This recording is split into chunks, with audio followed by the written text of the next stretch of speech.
Kita akan mulai, Bapak Ibu Saudara, dan saya undang Bapak Ibu Saudara untuk kita satu hati ya, kita akan berdoa. Oh, terima kasih nama antakara nama syikara. Selamat pagi, selamat siang Bapak Tuhan Yesus Roh Kudus. Kami mengucap syukur untuk hari ini karena kasih dan anugerah yang Kau berikan buat kami, membuat kami terus ingin selalu dekat, ingin berada dalam hadirat-Mu senantiasa. Bapa, kami haus, kami lapar. Beri firman-Mu, beri makan dari roh-Mu, supaya kami dikuatkan, dikenyangkan, dipuaskan. Dan biarlah Roh Kudus dengan pengurapannya yang mengajar setiap pribadi lepas pribadi anak-anak-Mu ini untuk memahami isi hati-Mu dan apa yang menjadi pikiran-Mu Tuhan. Dan biarlah pengurapan dari Tuhan Yesus dapat memampukan kami menerima pengajaran yang berasal daripadamu Bapa, dan atmosfer surga boleh turun di dalam setiap tempat di mana kami berada saat ini. Apapun yang kami perbuat, hadirat-Mu mencengkram kuat dan pikiran hati kami boleh selaras satu frekuensi dengan Engkau. Terima kasih Bapa, terpujilah namamu. Di dalam nama Tuhan Yesus kami mau sambut firman-Mu dengan rasa syukur dan sukacita di dalam Engkau. Dalam nama Yesus kami berdoa. Amin. Ya, shalom semuanya Bapak Ibu Saudara. Kita akan melanjutkan materi kita pada hari ini, masih judul atau tema besarnya itu hidup dipimpin oleh Roh, dipimpin oleh Tuhan. Nah, kita sudah membahas banyak hal, dan hari Senin lalu kita membahas sampai di titik bagaimana membedakan suara hati sendiri dan suara Tuhan. Seperti itu ya, suara dari diri kita di dalam hati kita dan suara Tuhan. Nah, mungkin ada pertanyaan dari Bapak Ibu Saudara, ada yang masih bingung mungkin terkait dengan hal ini, karena kita harus betul-betul belajar banget soal membedakan mana yang dari diri kita, mana yang dari Tuhan. Supaya tujuannya tentu kita semua dapat pertumbuhan, ya. Kita semua mengalami satu kedewasaan untuk mencapai satu keserupaan seperti Kristus. Ya, saya akan tunggu mungkin kalau ada pertanyaan dari Bapak Ibu Saudara yang soal masalah membedakan suara dari Tuhan maupun dari hati sendiri. Kalau tidak ada, nanti saya akan lanjutkan materi ini. Tidak ada pertanyaan ya? Saya bisa lanjut? Oke, baik. Kalau tidak ada. Nah, subbab berikutnya kita masuk ke subbab tentang memahami pikiran Allah, ya. Seperti yang saya share screen saat ini. Oke. Saya coba perbesar.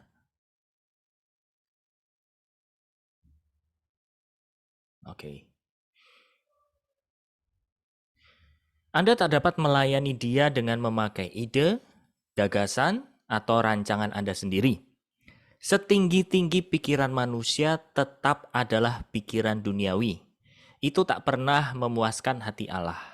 Anda hanya dapat berkenan kepadanya bila Anda menerima pikiran-pikiran dia. Sekalipun Anda berpendidikan teologi setinggi-tingginya, pikiran hasil pendidikan itu pun tak pernah mencapai pikiran dia. Sedalam-dalamnya manusia merenung dan bermeditasi, hasilnya hanya filsafat manusia belaka. Karena itu, Anda perlu mendengarkan dia melalui intuisi, yakni pernyataan Roh Kudus di dalam hati Anda. Ya, jadi untuk memahami pikiran Allah, ya kita sepakat dengan hal ini, saudara, di mana segala usaha manusia untuk mencapai pikiran Allah itu nggak bisa, ya. Bukan berarti loh ya, bukan berarti tadi hal-hal yang dicontohkan di sini tadi seperti pikiran manusia, kemudian berpendidikan teologi, kemudian merenung atau bermeditasi atau dan yang lainnya. Ya, karena gini Bapak Ibu Saudara, siapa yang dapat mengerti pikiran Allah? Ya tentu dia sendiri, betul tidak? Siapa yang mengerti isi hati Allah? Ya dia sendiri. Ya. Nah, Bagaimana pertanyaannya kita bisa mengerti pikiran Allah atau mengerti kehendak Tuhan? Nanti saya akan jelaskan proses di mana ketika kita masuk dalam satu persekutuan, lalu pikiran kita bisa dapat transfer atau pikiran kita dapat memahami apa yang kita tangkap di dalam roh kita. Tangkap ya? Jadi sebetulnya pikiran manusia itu masih kepake? Masih. Tapi fungsinya bukan untuk memikirkan pikiran-pikiran sendiri. Bedakan di sini, saya mau garis bawahi, saudara. Karena dulu saya salah memahami di sini ya. Saya meniadakan yang namanya fungsi jiwa manusia. Fungsi jiwa itu masih terpakai, saudara. Yang tidak terpakai adalah apa? Kehendak bebasnya berpikir sendiri, ya, merenung sendiri, punya ide sendiri. Itu yang harus dirubah, itu yang harus diganti. Maka di dalam Alkitab dikatakan apa? Persembahkan tubuhmu dulu sebagai persembahan yang hidup. Itu adalah ibadah yang sejati. Sehingga kita mengalami yang namanya apa? Pembaharuan akal budi. Akal budi manusia masih kepakai nggak? Masih, saudara. Selama kita menginjakkan di bumi ini, kita nggak bisa meniadakan itu, ya. Karena saya sudah jelaskan, mungkin sebagian ada yang sudah nangkep, ada yang sudah mengerti ya. Proses di mana roh Allah bersekutu dengan roh manusia untuk ditransfer ke tubuh kita melalui perkataan kita, melalui tindakan kita. Perlu apa, saudara? Jiwa yang menjadi jembatan, yaitu pikiran manusia, yaitu perasaan manusia atau emosi manusia, dan kemauan manusia. Jadi, jangan salah tangkap Bapak Ibu Saudara, dulu saya salah mengerti di sini, yang penting ngeroh saja. Tapi kita nggak tahu prosesnya, apa yang kita dapat di dalam roh kita, termanifestasi atau tersupply atau terdelivernya gimana gitu loh. Masih pakai jiwanya manusia.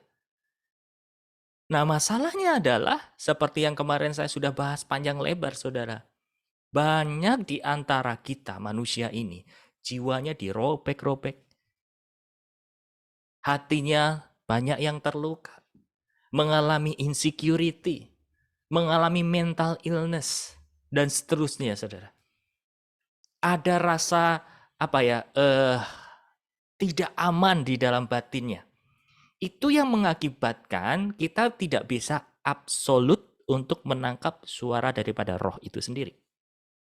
Nangkap sejauh ini Bapak Ibu Saudara? Oke. Makanya di dalam Tesalonika di situ dikatakan, semoga damai sejahtera Allah mengkuduskan seluruhnya, saudara. Yaitu apa? Roh kita, jiwa kita, dan tubuh kita. Nanti saya akan pelan-pelan ajak Bapak Ibu Saudara untuk memahami keselamatan yang lengkap ini supaya apa?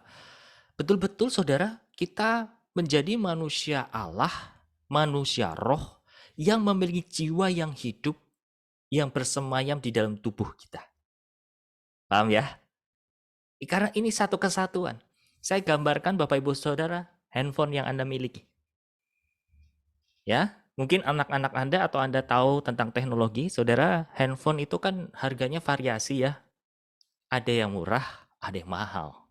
Ada yang 1 juta udah dapat, 2 juta dapat, sampai berapapun ya, itu bisa dapat. Bahkan ada yang harganya 14 juta sampai 19 juta atau bahkan lebih daripada itu. Ya, tentu ada harga ada rupa. Harga yang mahal itu pasti satu, layarnya bagus. Dia tahan air dan lain sebagainya, dan apa? Prosesor atau otaknya ini bagus. Ya. Tempat penyimpanan atau memorinya juga besar, leluasa. Itu yang mengakibatkan apa? Barang ini jadi mahal, gitu loh.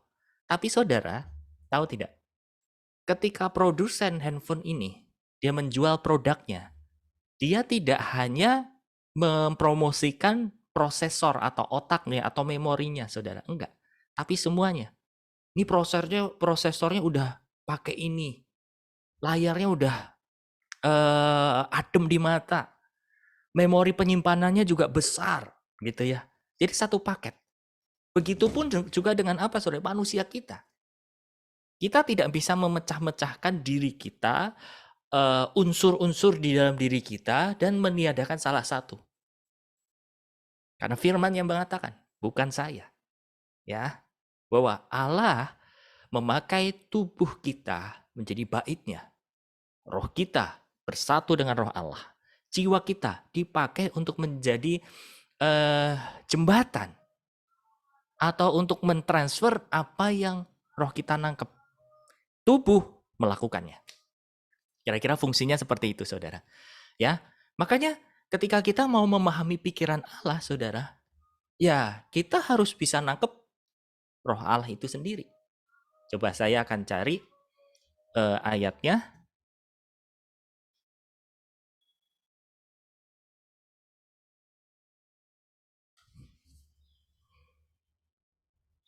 Tapi sambil saya cari ayatnya, boleh mungkin bergantian. Ada yang bisa baca ayat-ayatnya ini di dalam Yesaya 55, ayat 8 dan seterusnya.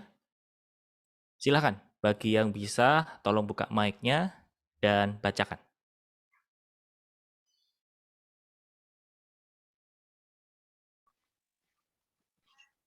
Yesaya 55 ayat 8. Sebab rancanganku bukanlah rancanganmu, dan jalanmu bukanlah jalanku. Demikianlah firman Tuhan. Seperti tingginya langit dari bumi, demikianlah tingginya jalanku dari jalanmu, dan rancanganku dari rancanganmu. Lanjut, ada lagi? 1 Korintus 2 ayat sampai 7. Ayat 7. Tetapi yang kami beritakan ialah hikmat Allah yang tersembunyi dan rahasia, yang sebelum dunia dijadikan telah disediakan Allah bagi kemuliaan kita. Tidak ada dari penguasa dunia ini yang mengenal hikmat ini. Sebab sekiranya mereka mengenalnya, mereka tidak menyalibkan Tuhan yang mulia. Tetapi seperti ada tertulis, apa yang tidak pernah dilihat oleh mata dan tidak pernah didengar oleh telinga dan yang tidak pernah timbul di dalam hati manusia, semua yang disediakan Allah untuk mereka yang mengasihi Dia. Karena kepada kita Allah telah menyatakan oleh Roh, sebab Roh menyelidiki segala sesuatu, bahkan hal-hal yang tersembunyi dalam diri Allah. Amin. Amin. Lanjut di 1 Korintus 2 ayat 1 Korintus 2 ayat 12. Kita tidak menerima roh dunia, tetapi roh yang berasal dari Allah, supaya kita tahu apa yang dikaruniakan Allah kepada kita. 13. Karena kami menafsirkan hal-hal rohani kepada mereka yang rohani. Kami berkata-kata tentang karunia-karunia Allah dengan perkataan yang bukan diajarkan kepada kami oleh hikmat manusia, tetapi oleh roh. Amin. 1 Korintus 2 ayat 16. 1 Korintus 2 ayat 16. Sebab siapakah yang mengetahui pikiran Tuhan sehingga ia dapat menasihati dia, tetapi kami memiliki pikiran Kristus. Ya, terima kasih buat partisipasi Bapak Ibu sekalian. Nah, kita bisa mengerti dan memahami, saudara. Tadi di dalam Yesaya 55 ayat 8 jelas dikatakan, sebab rancanganku bukanlah rancanganmu dan jalanmu bukanlah jalanku. Demikianlah firman Tuhan. Dan kemudian seperti tingginya langit dari bumi, demikian tingginya jalanku dari jalanmu dan rancanganku dari rancanganmu. Jadi saudara, satu prinsip ini menggambarkan bahwa pikiran manusia dengan pikiran Allah itu sangat berbeda. Itulah sebabnya saudara, sering kita merasa apa? Mempertanyakan, kita sering protes sama Tuhan. Why? Atau kenapa Tuhan saya harus mengalami ini? Atau mungkin Bapak Ibu Saudara punya satu pengharapan dan pengharapan itu lalu tidak tersampaikan atau tidak terjadi, terrealisasi, saudara. Karena apa? Pikiran kita dengan pikiran Tuhan ada gap. Nah, tapi kebenaran di sini Bapak Ibu Saudara dikatakan. Ya, Paulus mencatat Tadi saya coba cari-cari ayatnya belum ketemu, yang intinya ayat yang saya cari itu gini, siapakah yang dapat mengetahui pikiran kita atau di dalam hati kita? Ya roh orang itu sendiri gitu ya. Dan siapa yang mengerti pikiran Tuhan atau isi hati Tuhan? Ya roh Tuhan itu sendiri. Jadi sebetulnya yang punya rahasia apa yang terdapat di dalam pikiran manusia, di dalam hati manusia adalah apa? Roh itu sendiri, saudara. Nah, ketika roh Allah dengan roh manusia itu nyatu, bersekutu, mereka bertukar informasi. Ya, apa yang dirasakan, apa yang dialami, atau apa yang terdapat di dalam pikiran manusia, apa yang terdapat di dalam hati manusia, roh kita tahu. Ketika roh kita tahu yang sudah menyatu dengan roh Allah jadi tahu. Begitupun juga sebaliknya, saudara. Ketika roh kita bersatu dengan roh Allah, dia dapat melihat apa yang terdapat di dalam isi hatinya Tuhan, di dalam roh Tuhan itu sendiri. Nangkap sejauh ini? Nah, yang membuat kita tidak bisa untuk memahami pikiran Allah atau pikiran Tuhan, saudara, adalah apa? Pikiran manusia itu sendiri. Ya, bukan organnya, tapi isinya, saudara. Kita dilahirkan di bumi ini, di dunia ini dengan sistem yang sangat berbeda dengan yang terjadi di surga. Kita dilahirkan di dunia ini yang sudah rusak modelnya. Itulah sebabnya Tuhan Yesus turun ke muka bumi untuk apa, saudara? Menawarkan satu model, satu pattern, satu budaya, yaitu apa? Budaya kerajaan surga. Ya, supaya kita dapat mengganti, kita berpindah dari dunia kepada surga, dari kegelapan kepada terang, dari kematian kepada hidup. Nah, semua proses. Yang membuat proses itu menjadi lama, berputar-putar, menjadi terhambat. Karena apa, saudara? Diri kita, bukan karena Tuhannya. Tuhan, kenapa sih pembangunan hidup kita untuk menjadi serupa dan segambar dengan Kau tuh butuh waktu yang lama, memahami pikiranmu tuh butuh waktu yang panjang. Kenapa, Tuhan? Bukankah Engkau tidak langsung bisa menginstall atau menaruh pikiranmu begitu saja di dalam pikiran kami? That's it, selesai. Kita sih maunya seperti itu, saudara. Betul tidak? Tapi ternyata caranya Tuhan nggak gitu. Caranya Tuhan tuh apa, saudara? Dia melakukan, kita melihat. Saya ulang, pahamin di sini. Dia melakukan, kita melihat. Dengan kata lain apa? Mirroring. Atau berkaca. Itu yang dilakukan oleh siapa? Oleh Tuhan di Taman Eden kepada Adam dan Hawa. Melalui apa yang dilakukan Tuhan, melalui perintah-perintah yang Tuhan berikan kepada Adam dan Hawa saat itu, sebetulnya dengan tujuannya apa, saudara? Membangun pemahaman, membangun knowledge, membangun pengetahuan, membangun pikiran, membangun akal budi, membangun hatinya Adam serupa dengan Yesus. Anggap sudah ini, saudara. Itu yang terjadi, Bapak, Ibu, Saudara, dalam kehidupan kita. Dari mana asal atau background keluarga kita mendidik kita seperti apa? Bagaimana kita diasuh, dibina, dididik, diperlakukan akan mencetak kepribadian kita. Ya, apa yang dilihat, apa yang diserap, apa yang didengar, apa yang dirasakan, itu akan membangun satu mentalitas, satu kehidupan di dalam diri manusia. Yuk kita flashback, oke?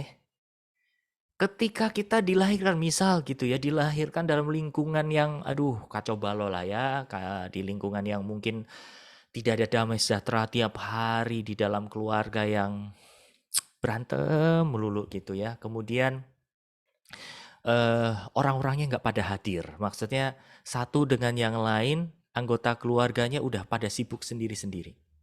Kebayang Bapak Ibu Saudara? Maka si anak akan tumbuh menjadi kepribadian seperti apa? Luka itu pasti. Ya. Dan dia tidak tahu caranya untuk menghidupi kehidupannya. Dia mungkin tidak akan tahu kata terima kasih. Dia mungkin tidak akan tahu untuk mendahulukan orang lain. Ya. Karena apa? Gak ada yang ngajarin. Kalau bahasa anak muda atau bahasa saya, saudara, gak punya software, gak punya aplikasinya. Misal, saya kasih contoh gini, saudara ya. Ketika Bapak Ibu Saudara punya handphone ya, kita semua punya grup namanya WhatsApp. Oke? Dan platform atau aplikasi chatting tuh banyak banget, saudara. Ada Telegram, ada Signal dan lain sebagainya, saudara. Nah, kalau Anda punya handphone yang sama, Android atau bahkan iOS atau Apple, Anda butuh aplikasinya, yaitu apa? WhatsApp. Supaya apa? Anda bisa tergabung dengan grup yang Anda miliki, kan gitu kisahnya. Kalau kita nggak punya, ya orang nggak akan bisa komunikasi dengan satu platform yang sama, satu aplikasi yang sama, saudara. Nah, begitupun juga dengan manusia. Kadang, saudara, kita itu melihat atau menilai seseorang satu dengan yang lain pukul rata. Kok orang itu habis dikasih sesuatu nggak bilang terima kasih ya? Kok orang itu sama orang tua nggak menghormati ya? Kok orang itu ngomongnya nyelonong aja ya? Dia nggak menghargai orang-orang sekelilingnya ya? Dan seterusnya, saudara. Dulu saya juga tumbuh secara natural seperti itu, saudara. Tapi setelah belajar, tentu dengan kasih karunia Tuhan, apa yang terjadi? Tuhan ajak untuk apa, saudara? Mirroring. Saya berkaca, ini loh. Aku ngelakuin ini buat kamu. Lakukanlah hal yang serupa kepada sesamamu. Dan dalam kehidupan sehari-hari saya, banyak saya menyerap dari lingkungan saya yang ya ada di saat ini gitu. Saya belajar tentang kata terima kasih, saya belajar untuk mengutamakan orang dan lain sebagainya, saudara. Itu muncul karena apa? Orang-orang sekeliling kita. Orang-orang yang berada di dekat dengan kita, saudara. Ya, itu yang akhirnya mengembangkan, itu yang akhirnya membangun untuk apa? Oke, hal-hal yang saya dulu tidak miliki, saya belajar di situ. Cukup paham Bapak Ibu Saudara, ya. Jadi mulai sekarang kalau Anda melihat orang yang mungkin kalau ngantri ya tiba-tiba nyelonong aja, aduh, please, saya mohon ya Bapak Ibu Saudara, tidak ada yang seperti itu. Dulu sama kok saya begitu. Kalau ada antrian pengennya apa? Cepet-cepet. Dan mohon maaf yang jadi banyak korban adalah siapa? Emak-emak. Tapi di sini ibu-ibunya nggak seperti itu, amin. Tapi tolong gitu ya. Perbuatan kita, karakter kita itu mencerminkan siapa Tuhan kita, kan gitu sebetulnya. Walaupun Bapak Ibu Saudara, gini loh, Anda mengklaim bahwa Anda punya iman yang luar biasa, Anda mengklaim bahwa Anda punya iman untuk kesembuhan, Anda mengklaim bisa mendoakan orang menjadi sembuh dan seterusnya, saudara. Tapi kalau attitude atau kepribadian kita, karakter kita tidak bisa nampak keluar, saudara, itu buat orang di luar sana yang belum mengenal Kristus, nol besar loh. Maksudnya apa? Nggak terlihat. Boleh saya katakan gini, karakter itu sebetulnya menjadi satu packaging, satu cover, saudara. Ya, satu bungkus. Coba gini, Anda punya makanan yang enak. Anda beli makanan yang enak. Pasti dia akan punya packaging, dia pasti diwadahi dengan sesuatu yang menarik, betul tidak? Atau bahkan sebaliknya, wadah yang menarik belum tentu rasanya di dalamnya enak, kan gitu ya. Karena apa? Dibungkus lebih menarik, kan gitu. Nah sama Bapak Ibu Saudara, karakter kita, kepribadian kita itu menjadi bungkusnya. Kalau kita punya keimanan yang luar biasa tapi packaging atau bungkusnya itu udah nggak menarik, saudara, buat orang luar nggak punya daya jualnya. Yang ada apa? Jadi bulan-bulanan. Ngakunya Kristen, ngakunya orang percaya, ngakunya sering ke gereja, ngakunya aktivis, tapi masih kayak gitu. Coba. Karena Tuhan Yesus sendiri itu meneladani kita, saudara. Jadi kembali lagi, ya, bagaimana hidup kita hari ini itu tergantung dari background kita, siapa orang-orang di sekeliling kita, bagaimana kita dibangun, bagaimana kita dilatih, diarahkan, saudara. Seperti tadi saya katakan, jujur ketika melihat mungkin generasi di saya atau di bawah saya gitu ya, yang punya manner atau cara hidup yang gak sopan dan lain sebagainya, gak bisa mendahulukan orang, itu rasanya kayak gemes gitu. Hei, kamu tuh umurnya udah 25 loh. Hei, kamu tuh umurnya udah 30 loh. Masa kamu gak tahu sih, gak bisa sih kayak gitu? Masa sih kamu gak bisa tanggung jawab terhadap diri kamu sih dan lain sebagainya. Dulu merasa gemes, dulu merasa geleng-geleng kepala, saudara. Karena apa? Saya hanya main pukul rata bahwa kenapa sih gitu aja kamu gak bisa. Tapi setelah Tuhan ngajarin pribadi saya, saudara, saya bisa melihat dengan cermin itu bahwa apa? Hei, kamu pun belajar. Kamu bisa ini, bisa itu kan apa? Kamu melihat. Kamu diajarin. Dengan kata lain seperti tadi saya istilahkan apa? Softwarenya kamu diinstal. Softwarenya kamu ada. Aplikasinya kamu ada. Kamu nggak bisa nyalain orang karena bisa begini, nggak bisa gitu. Karena apa? Belum tentu aplikasinya ada. Softwarenya atau di dalam kepribadiannya belum ada. Jadi yang harus kita lakukan apa, saudara? Memberi gambar, memberi contoh, memberi teladan. Ada satu budaya, saudara. Kalau boleh, ya. Tahu kita salah memakai istilah atau bahasa kita nggak benar, dia akan ngulang. Ya, dengan ucapan yang sama, dia akan pertegas, dia akan kasih contoh bahwa penyebutan istilah ini, kosakata ini begini. Dia nggak langsung nunjuk gini loh, kamu salah.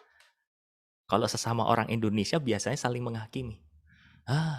Bahasa Inggrisnya aja belepotan, sok aja, segala macam kayak gitu.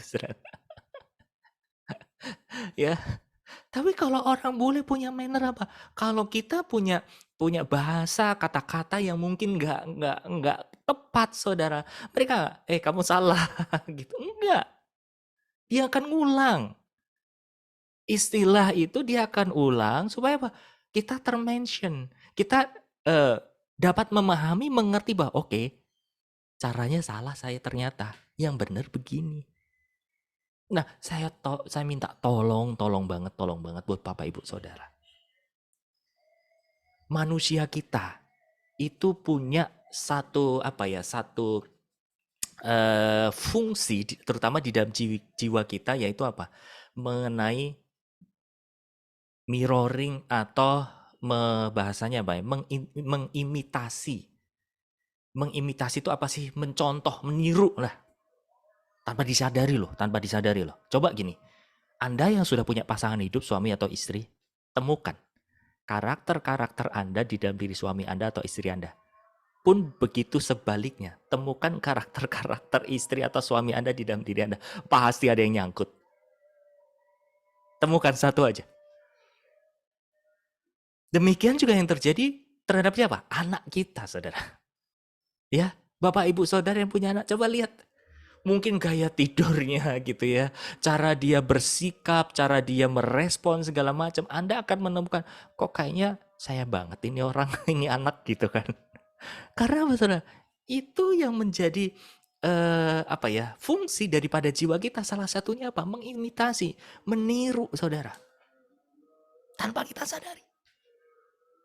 Nah, sering sekali saudara kita itu kejerumus gini loh. Nggak mau pernah belajar mengcopy sesuatu yang baik. Ya. Atau sebaliknya, kita meniru sesuatu yang salah. Dan kita nggak sadar bahwa hidup kita ditiru. Percaya nggak, saudara? Tanpa Anda sadari loh. Hidup Bapak Ibu yang sebagai orang tua di-copy sama anak-anaknya. Pahami itu, saudara. Makanya kalau kita bicara dalam proses mentoring ya, sangat rugi kalau kita nggak bisa untuk mirroring itu tadi, atau berkaca dari mentor kita. Oh, dia tuh bersikap begini, nilai hidupnya ini yang dia bangun, oh dia hatinya responnya kayak gini. Buat saya, Bapak Ibu Saudara, itu saya rekam habis. Tapi tentu nggak mentah-mentah, ya. Saya sortir.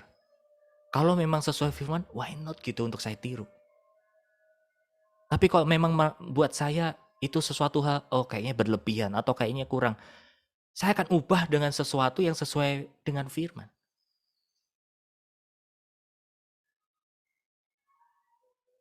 Jadi sekali lagi Bapak Ibu Saudara, sering terjadi percekcokan, perselisihan karena cara memandang yang berbeda.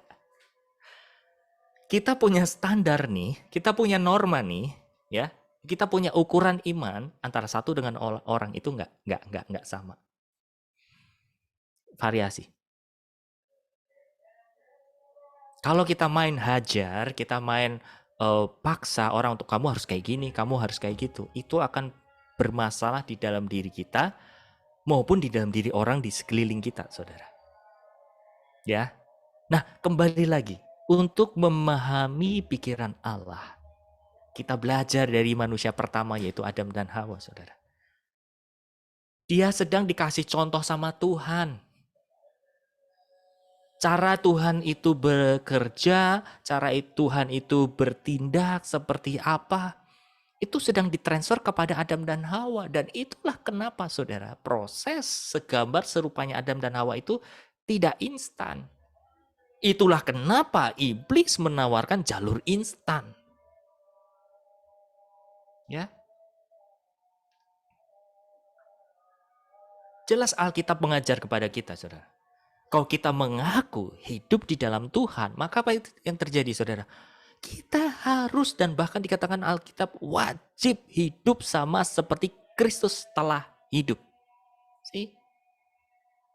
Dengan kita banyak mirroring, dengan banyak kita berkaca kepada Tuhan, saudara. Pikiran Anda, sikap Anda, hati Anda akan selaras dengan pikiran Tuhan. Amin. Terlebih-lebih, saudara, ketika Anda berlaku kepada sesama, entah kepada keluarga Anda, entah kepada orang yang mungkin Anda layani, entah kepada jiwa-jiwa yang Anda baru ketemu, saudara. Coba pakai rumusnya, bukan rumus yang Anda dapatkan mungkin dari seseorang atau siapa, saudara. Tapi pakailah rumus dari apa yang Tuhan lakukan atau apa yang Tuhan sudah perbuat dalam hidup Anda. Bagaimana dia sabar menekunin Anda. Bagaimana kita diterima Tuhan saat kita mungkin gak layak segala macam. Kita dipercaya walaupun mungkin saat kita orang yang belum bisa dipercaya. Betul tidak? Dia lakukan itu loh kepada kita, saudara. Pertanyaannya, kita nyerep gak apa yang Tuhan lakukan dalam hidup kita? Amin. Kalau kita menyerap itu, saudara, Anda pelaku firman. Kalau Anda menyerap hal itu, saudara, buah kehidupan Anda akan seperti Kristus. Kalau Anda menyerap itu, saudara, Anda akan tahu pikiran Tuhan. Amin. Selain dan terlepas kita membaca firman, of course, Alkitab atau firman yang kita baca itu udah pasti, saudara, menjadi pegangan kita. Bisa nggak itu untuk mengerti pikiran Tuhan? Bisa, sangat bisa. Tapi jangan berhenti di situ. Kita harus hidupi, saudara. Supaya apa? Kita bukan menjadi orang yang, mohon maaf, ya, taunya teori. Bisanya guruin. Bisanya ngatur. Tapi kita menjadi teladan. Saudara, keteladanan itu buah atau kita bisa memberikan satu keteladanan karena apa, saudara? Kita punya nilai. Keteladanan itu tidak bisa hanya diperintahkan. Coba buktiin ya kalau orang tua sama anak ya. Berapa banyak di sini yang kadang struggling ngurus anak. Duh, anak saya susah banget dikasih tahu gini dan gitu dan gini dan gitu. Saudara, betul gak ya? Itu problem semua orang. Terutama bagi pendidik. Betul nggak? Atau bahkan itu problem bagi Anda untuk menjalin hubungan suami dan istri. Iya kan? Karena apa? Kita punya sesuatu nilai yang baik. Tapi cara penyampaiannya yang kadang nggak tepat, saudara.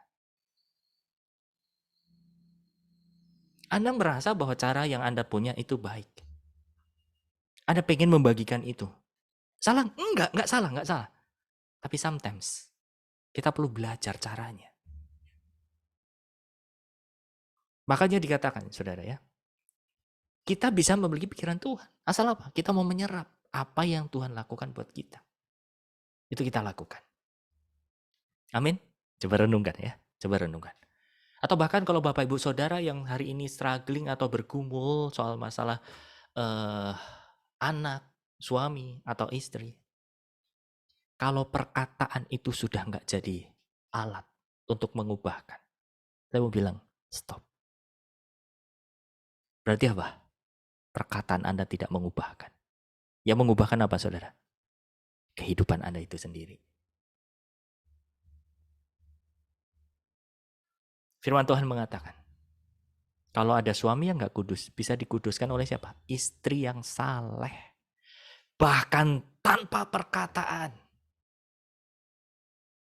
Suaminya bisa dimenangkan. Suaminya bisa dimerdekakan. Artinya apa, saudara? Kalau dikatakan istri yang saleh punya apa? Kehidupan yang saleh. Punya perilaku yang benar. Perilaku yang lembut. Perilaku yang takut akan Tuhan. Kalau kita mengutamakan kata-kata saja, saudara, nggak cukup. Justru yang ada apa? Banyak cekcok. Dalam rumah tangga, dalam hubungan orang tua sama anak, anak dengan orang tua. Sih.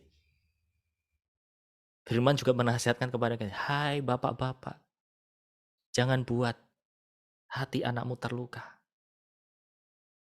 Tapi orang tua selalu menuntut supaya apa? Anak nurut. Tapi tanpa disadari kadang cara mengkomunikasikannya membuat anak terluka. Nggak heran respon anak memberontak. Itu rumusnya, saudara. Saya banyak sharing sama orang-orang pengajar, bukan hanya pengajar secara rohani, saudara, guru-guru.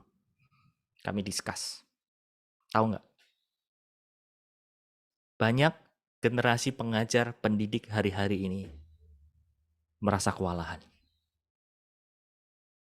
Kenapa, saudara? Ada yang tahu nggak jawabnya kenapa? Kenapa? Kenapa para pendidik, para guru-guru di sekolah-sekolah itu kasarnya pusing 7 keliling gitu? Kenapa? Ada yang tahu nggak? Ngadepin anak, ngadepin yang diasuh. Ada yang tahu? Kira-kira apa? Pergumulannya apa sih? Karena dari keluarganya sendiri, Pak. Karena Tidak menjadi keluarganya contoh. sendiri. Oke, ada lagi? Problemnya apa coba? Itu salah satunya, ya. Ada yang tahu? Karena karakter masing-masing itu dibentuk di dalam keluarganya itu, keluarga masing-masing. Jadi Oke. berbeda-beda karakter. Mirip sama jawaban Bu Nas. Thank you, Bu Mundi. Ya, kenapa banyak pengajar, banyak pendidik, guru-guru itu mengalami pergumulan? Saya melihat dengan mata kepala sendiri, saya discuss dengan orang-orang yang berkecimpung di sana. Terlepas itu, karena perilakunya segala macam. Ada yang tahu nggak di sini? Problemnya dari guru sendiri. Apa itu? Kalau misalnya guru itu mencerminkan karakter atau mendidik anaknya, anak-anak itu sesuai dengan karakter Kristus bisa juga, tapi dengan harus sabar. Harus dengan sabar, betul. Oke, ada lagi nggak? Satu lagi. Perubahan belum zaman yang dicepat. cepat bagus. Ada dua ya, Perubahan Pak Nana, gimana Pak? yang cepat. Perubahan teknologi yang begitu cepat sehingga Oke, anak-anak mendekat, terpengaruh. mendekat sekali, sangat dekat sekali jawabannya Pak Nana. Ibu Susan tadi jawab apa? Karena yang para pengajar segala macam itu belum dipulihkan. Jadi dari dirinya sendiri belum Betul. dipulih. Itu menjadi dasarnya juga, ya. Oke, saya simpulkan. Terima kasih buat partisipasi Bapak Ibu sekalian. Gini ya, selain daripada persoalan-persoalan soal masalah hati, soal masalah karakter, pembawaan, masalah segala macam, hal yang teknis. Tadi Pak Nana udah sedikit singgung. Perkembangan teknologi. Artinya apa? Ini masalahnya ini. Bagaimana cara menyampaikan? Itu masalah.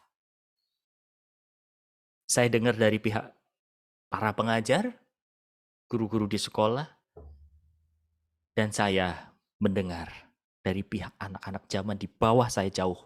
Mungkin anak-anak itu SD, mungkin anak-anak itu SMP.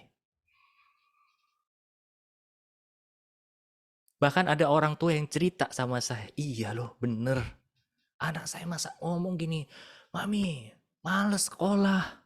Kenapa? Saya nggak dapat apa-apa, di internet malah bisa dapat. Coba. Sih.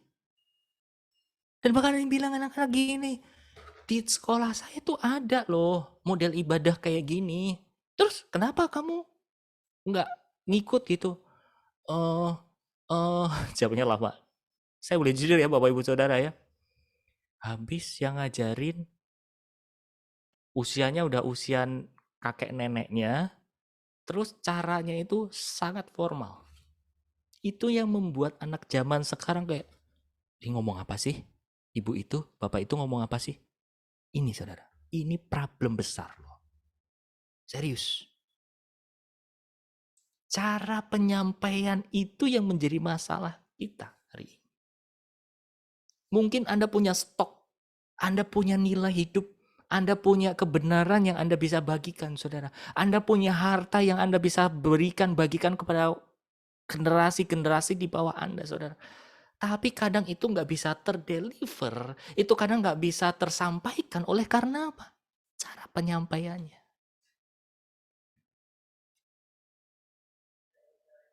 Saya coba belajar, saya coba gali, Bapak Ibu Saudara.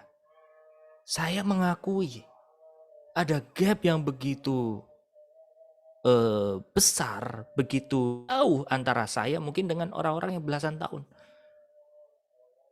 Bahkan saya bilang, saya angkat tangan. Kenapa? Gap saya ke 17-an, ke belasan udah jauh. Yang bisa masuk ke belasan itu siapa? Orang-orang yang deket. Tapi paling tidak, saudara ya, saya sebagai orang yang mungkin generasi lebih di atas, saya bisa mirroring itu, saya bisa melihat itu kepada anak-anak yang di bawah saya. Gimana sih cara kalian tuh bisa diterima sama anak-anak ini? Oh, caranya begini, begini. Oke, saya coba terapkan. Tapi bukan berarti mentah-mentah saya serap semua itu, enggak. Tapi paling tidak, cara menyampaikan itu yang saya ubah, saudara. Mau nggak Bapak Ibu Saudara didengar sama anak-anaknya? Mau nggak Bapak Ibu Saudara Anda dapat respect dari anak-anak Anda? Pasti semua mau. Tapi itu tadi, Anda bisa bangun kok. Dari apa saudara? Nilai hidup Anda satu. Dari dalam dulu. Dan caranya adalah apa? Cara penyampaian. Itu yang penting. Pernah di sini yang merasa Anda sebetulnya tulus gitu ya, Anda ngomong baik-baik sama suaminya atau suami sama istrinya, sama anaknya. Padahal nggak ada niatan marah, nggak ada niatan mendebat segala macam. Terus ketika kita sampaikan ngomong, padahal nggak ada niatan apa-apa, berujung apa? Konflik. Siapa yang ngalamin selain saya? Kadang saudara itu terjadi di mana? Di handphone, di teks gitu loh. Di chat. Karena apa? Di chat itu bahaya sebetulnya. Bahaya untuk apa? Kesehatan komunikasi. Karena kan satu arah. Misal nih ya, saya balas Bu Eva. O, K, tanda seru. Atau huruf besar semuanya. O, K, huruf besar. Belum tentu ya Bu ya, dibaca. Ini kok kasar banget gitu. Padahal maksud saya apa? Maksud saya tuh oke, tapi tegas, siap. Misalkan gitu, gitu. Tapi bisa diterjemahkan lain. Karena apa? Cara penyampaiannya salah. Itu. Saya melihat dengan mata kepala dan saya juga jadi pelakunya juga, saudara. Ketika mungkin orang yang lebih tua dari saya atau orang tua saya sendiri pengen ngomong sesuatu kepada saya. Mungkin keadaan saya lagi capek, lagi nggak mood atau lagi segala macam, terus diomelin, dicerewetin segala macam. Padahal niatnya baik, tapi momennya nggak tepat. Akhirnya apa? Berantem. Itu. Karena kita nggak tahu perbedaan laki-laki perempuan, kadang apa? Ini yang jadi saya nggak nunjuk saudara enggak, tapi ini memang semua orang ngalamin gitu ya. Kaum perempuan, kaum ibu-ibu selalu kalau menasihatin pasti kan diulang, diingat. Tujuannya apa? Supaya ingat. Karena tahu kalau nggak diulang-ulang nanti lupa. Laki-laki memahami gitu, tapi masalahnya adalah itu penyakit yang paling yang tidak disukai oleh laki-laki. Yaitu apa? Pengulangan. Coba tanya anak-anak yang laki-laki, coba tanya sama suaminya. Ya, kecuali kalau hatinya benar-benar bisa memahami, bisa penundukan diri, bisa lembutnya beda cerita, saudara. Tapi itu bisa membangkitkan emosi. Oke, saya nggak mau kepanjangan terlalu melebar ya. Saya akan kembalikan saudara bahwa proses mirroring itu penting. Terlebih lagi apa? Coba Bapak Ibu Saudara berkaca yuk sama apa yang Tuhan sudah lakukan buat hidup Anda. Bagaimana dia dengan sabar, bagaimana dia menerima Anda, bagaimana dia nungguin, bagaimana dia menasihati Anda. Setelah Anda bisa merekam itu, coba praktekkan kepada sesama. Dengan begitu, kita mulai akan memahami pikiran Tuhan, saudara. Jadi pikiran Tuhan nggak cukup hanya kita baca firman, nggak cukup. Itu nanti jadi teori tok. Bahwa Anda tahu, Anda pinter, Anda jago. Tapi implementasinya belum tentu, belum terbukti. Kalau Anda mau membuktikan itu, selain setelah Anda baca firman, lakukan. Disitulah Anda akan dapat resultnya, dapat hasilnya. Oh, firman ini benernya. Cara ngelakuinnya kayak gini. Ketika Anda itu terapkan, itu akan berdampak kepada orang. Itu dapat mempengaruhi, membawa dampak kepada orang-orang yang berada di dalam sekeliling Anda. Oh, cara mama tuh ngomongnya kayak gini. Dia akan bawa, saudara. Oh, cara mama tuh kalau misalkan, cara papa tuh kalau misalkan tahu aku salah sebagai anak, dia itu nggak langsung marah. Oh, dia tuh menerima dulu baru dia arahin segala macam. Itu akan di-copy, saudara. Makanya saya tadi katakan, jiwa kita itu punya satu keahlian, yaitu apa? Meniru. Berapa banyak coba generasi-generasi di bawah kita niru potongan rambut, gaya baju, segala macam. Mungkin kita tanpa disadari, betul nggak? Mau potong rambut, buka-buka dulu gambarnya atau buka-buka handphonenya. Kayak siapa? Oh, saya mau kayak gini deh. Gitu. Itu bukti loh bahwa apa? Bagian di dalam jiwa kita itu satu keahliannya apa? Meniru, mengcopy. Nah, kopilah yang benar, kopilah Yesus itu sendiri. Amin. Okay. Jadi untuk memahami pikiran Allah nggak bisa dengan ide-ide, gagasan-gagasan sendiri, nggak bisa dengan cara-cara manusia sendiri, saudara. Tapi dengan apa? Langsung, karena kita sudah dilahirkan secara roh, hiduplah berjalan dipimpin oleh roh itu sendiri. Supaya apa? Pikiran Anda disuplai dari pikiran Kristus. Dan ketika Anda tersuplai pikiran Kristus, ketika Anda lakukan, itu juga akan berdampak. Amin. Anda bisa memahami, oh benar ya yang Tuhan ajarkan. Ketika kita praktekkan, ada buahnya. Pertobatan kita itu menghasilkan orang-orang juga. Orang-orang apa? Bertobat. Kadang kita ngaku, saudara, kita sudah bertobat. Kita tahu kebenaran, saudara. Tapi kita nggak tahu caranya membuat firman ini berkali lipat buahnya. Kenapa? Itu tadi, cara. Andaikan cara kita niru, mengcopy sumbernya, yaitu Yesus. pasti ada hasilnya. Pasti ada buahnya. Amin. Kalau belum bisa berbuah, yuk kita belajar bersama-sama. Yuk kita hidupi lagi. Kejar pengenalan akan Tuhan secara komplit, secara lengkap. Masuk dalam proses pertumbuhan dan kedewasaan sampai menyerupai Kristus. Jadi serupa sama Kristus bukan hanya apa yang kita tahu. Serupa seperti Kristus, hidup kita menyerupai hidup Yesus. Amin. Next. Nah, tingkat perjuangan kedua. Oke. Saya akan share screen. Ketika Anda mulai bertobat, Anda berjuang melawan keinginan-keinginan daging dan hawa nafsu agar hidup menurut jalan Tuhan. Kemudian pada tingkat kedua Anda harus belajar lebih lanjut untuk berjuang melawan suara hati sendiri, untuk mendengar dan menurut suara hati Roh Kudus. Ia berkenan memakai Anda untuk memberitahu hal-hal rahasia di dalam hati Allah yang hanya dapat diperoleh melalui pernyataan Roh Kudus untuk diberitakan tidak saja kepada manusia, tetapi juga kepada pemerintah-pemerintah dan penguasa-penguasa di surga. Sekalipun Anda pernah memahami semua rahasia yang dipercayakan Allah kepada Paulus sampai mencapai gelar doktor sekalipun, Anda belum dapat dikatakan telah mengetahui semua rahasia Allah. Jadi proses perjuangan yang kedua atau tingkat perjuangan yang kedua itu adalah apa, saudara? Bukan lagi sibuk ngurusin hal-hal tabiat daging, saudara. Bukan lagi sibuk untuk urusan mematikan daging. Mana ini yang daging, mana itu yang enggak, segala macam. Enggak gitu lagi. Karena kalau kita terus berkecimpung di sana, Bapak Ibu Saudara, yang pernah saya alami adalah apa? Ya saya menjadi hakim buat diri saya, dan saya menjadi hakim buat orang lain. Contohnya apa? Ih, kamu masih kayak gitu, kamu kedagingan.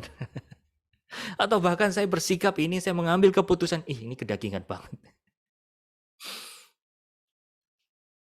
Kita harus masuk ke dalam satu kedalaman di mana kita hidup berjalan bersama-sama dengan Dia. Awalnya memang benar, saudara. Kita belajar fokus ke situ, menyangkal kedagingan kita, menanggalkan kedagingan kita, menyalipkan seluruh kedagingan kita. Supaya apa? Kita satu frekuensi dengan Tuhan, kita bisa berjalan bersama-sama dengan Tuhan, saudara. Tapi setelah kita berjalan dengan Tuhan, saya percaya itu udah otomatis kok. Apa yang tidak, apa yang boleh, itu spontan.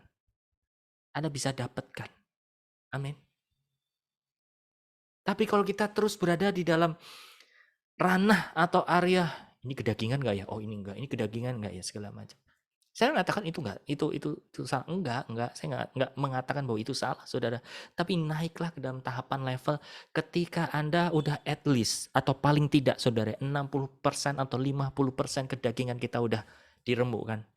Anda udah bisa mengerti sebetulnya arahnya Tuhan, jalannya Tuhan mau kemana, apa yang dikehendaki dan mana yang enggak. Amin.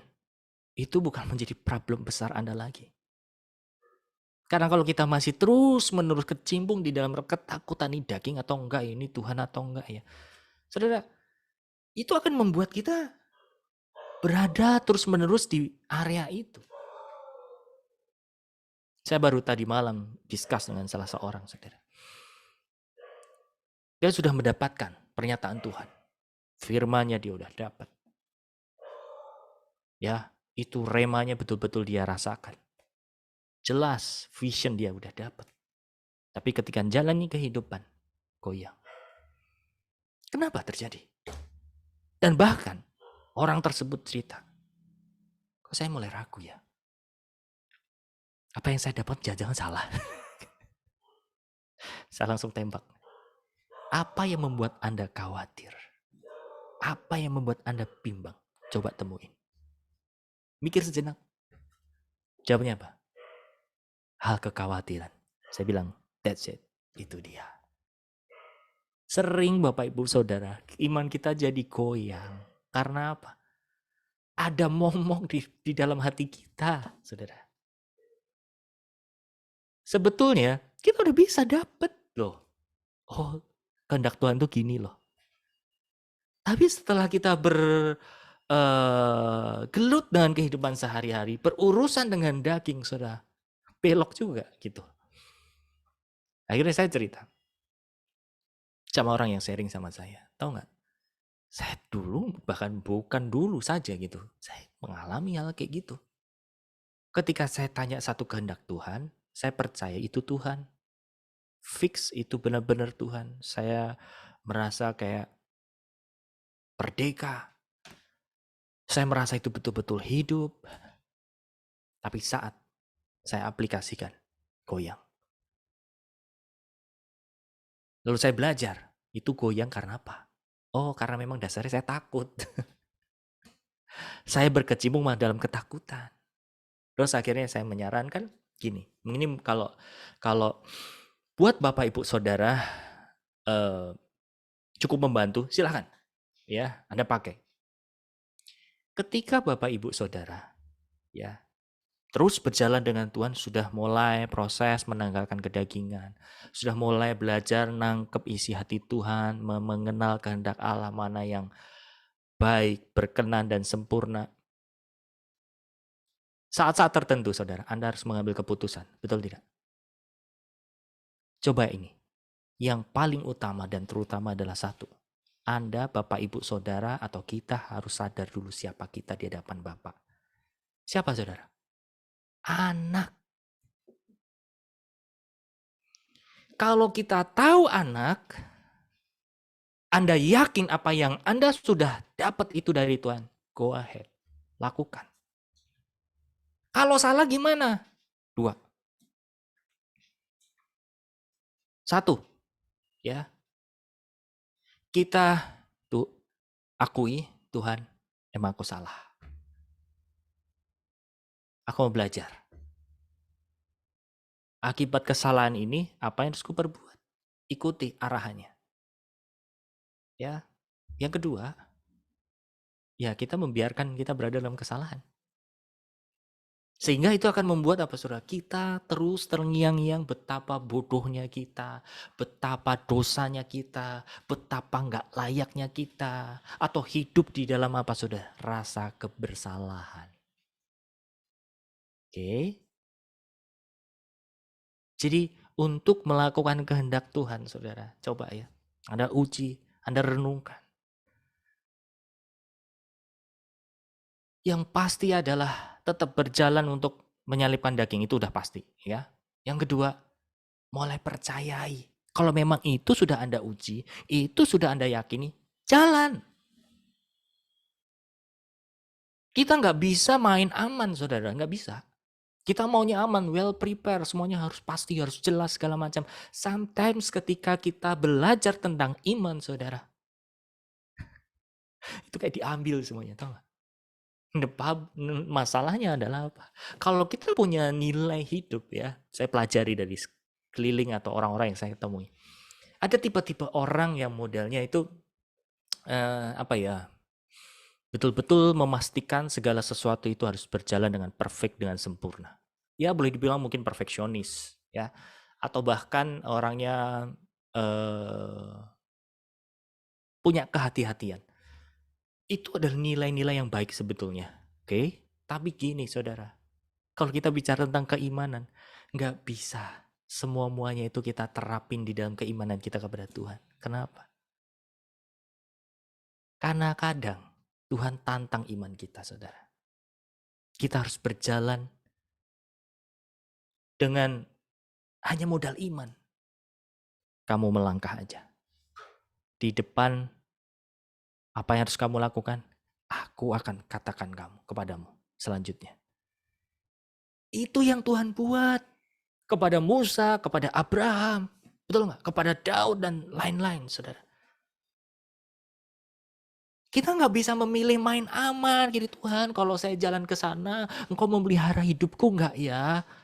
Kalau aku jalan ke sana, Engkau memberkati aku nggak ya? Buktinya mana Tuhan? Kalau aku jalan ke sana, berarti buktinya Engkau harus berkati aku sampai cukup dulu, baru aku jalan Tuhan. No, nggak kayak gitu, nggak bisa. Dan kadang itu menjadi alat kita memikir atau menilai Tuhan, saudara, betul nggak? Kita mau ke sana, kalau apa? Semuanya udah ready, semua udah siap. Enggak. Coba tengok Alkitab, saudara. Coba. Ingat-ingat apa yang Bapak Ibu Saudara baca. Enggak semua-muanya itu jalan disiapkan dengan begitu terlihat sempurna buat kita. Yang ada apa? Ketika Anda berjalan bersama Tuhan, Anda harus tutup mata. Anda cuma dengerin dia. Jalan. Kalau kepleset, Tuhan aku kepleset. Dia nggak akan biarkan kita jatuh mati. Dia pasti langsung tarik. Enggak ke situ. Kamu harus ke sini. Oke, aku sampai sini. Apa yang harus perbuat? Lakukan ini lagi. Karena apa saudara? Tujuannya supaya kita mengerti iman di dalam Kristus. Amin. Nah mari yuk. Kalau mungkin mohon maaf. Ada di dalam kehidupan Bapak Ibu Saudara yang punya karakter-karakter main aman. Coba belajar. Temukan. Jangan-jangan. Itu masih ada di dalam diri kita. Tapi saya mau bilang saudara, semua manusia kalau dibilang ada nggak? Ada benih itu, ada semua.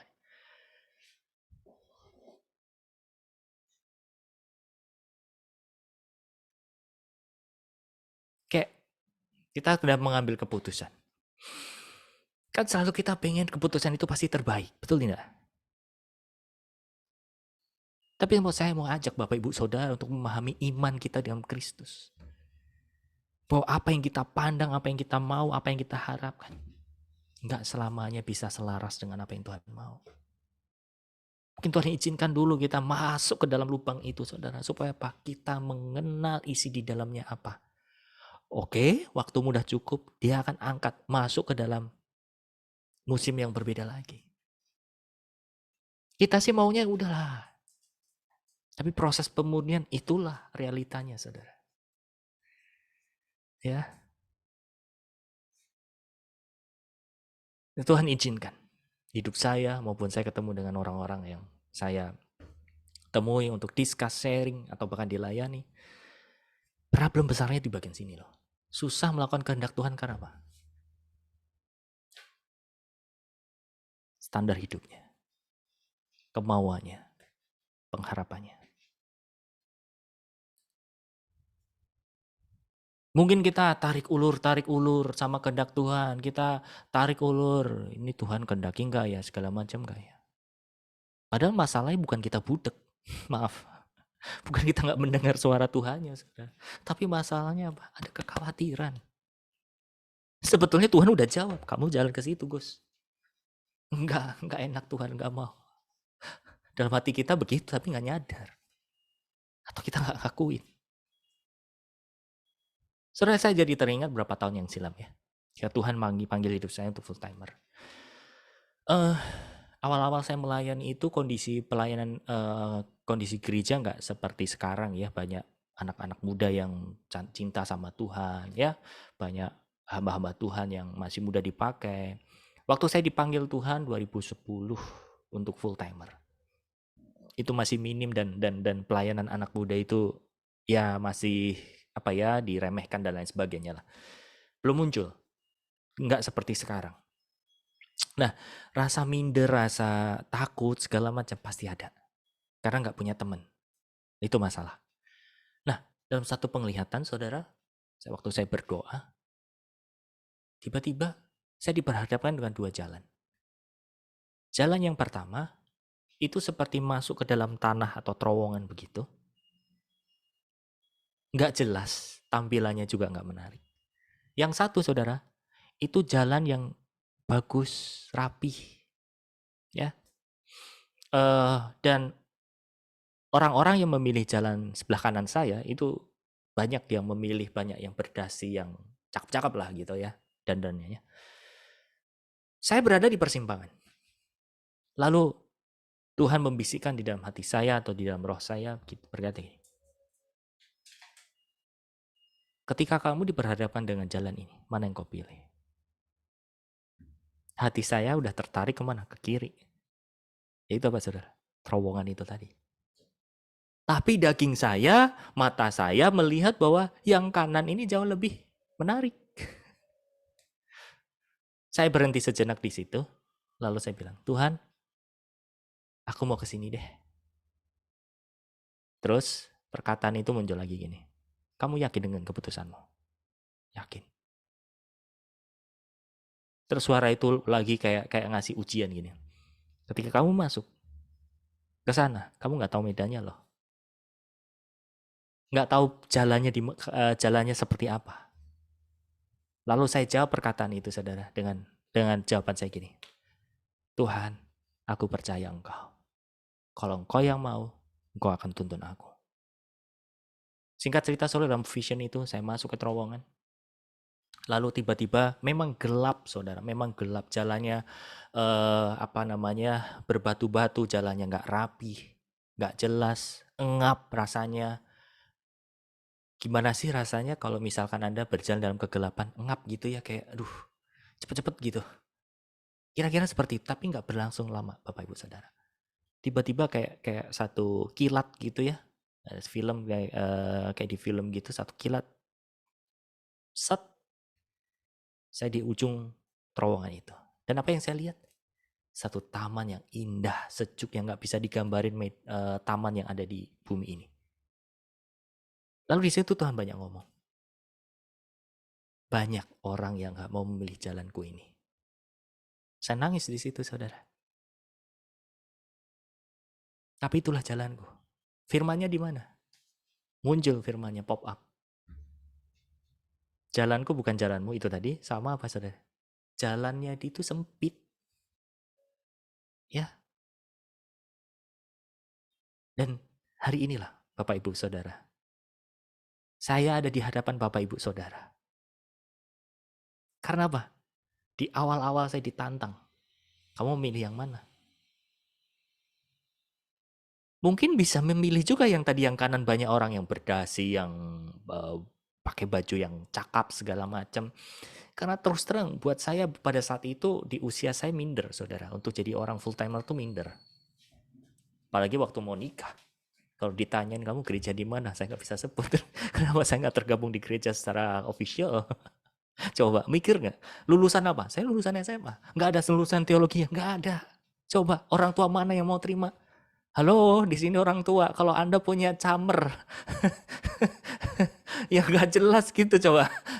Mikir ulang nggak? Pasti mikir. Anakku dikasih makan apa ini? Saya bergumul, saudara. Saya bergumul. Tapi ketika saya rasa takut itu muncul, saya tuh kembaliin lagi. Tuhan, Kau yang mau. Tuhan, Kau yang mau. Kalau Engkau yang mau, pasti Kau tahu. Tunjukin jalannya. Gak usah munafik lah. Kalau saya, saudara ya, punya anak. Tiba-tiba ya, anak saya cewek, perempuan gitu ya. Tiba-tiba ada yang datang gitu ya, laki-laki. Mungkin statusnya sama hamba Tuhan. Kayak saya gitu. Saya bimbang gak? Saya pasti mikir, aduh. Ini orang imannya benar-benar kaya segala macam. Kepikir, saudara, untuk apa? Ya udah, at least saya mau ngimbangin deh, saya mau sekolah teologi. Paling nggak kalau ditanya orang, lulusanmu apa? Oh, S1.